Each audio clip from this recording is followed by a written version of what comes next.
আল্লাহ, আমি তোমার কাছে আমার শক্তির অক্ষমতা প্রকাশ করতেছি।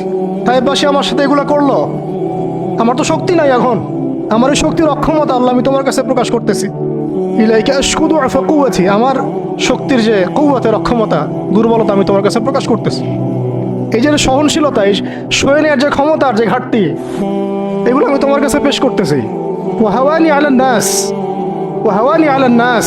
আর এই যে পুরো মানুষ, তায়েফের পুরো মানুষ আমার সাথে যা করলো, তাদের সাথে লড়াই করার যে আমার অক্ষমতা, বা তাদেরকে বুঝানোর যে অক্ষমতা আমার, তাদেরকে যে আমি বুঝাতে পারতেছি না, এটা যে আমার অক্ষমতা, এই হালত আমি তোমার কাছে পেশ করতেছি।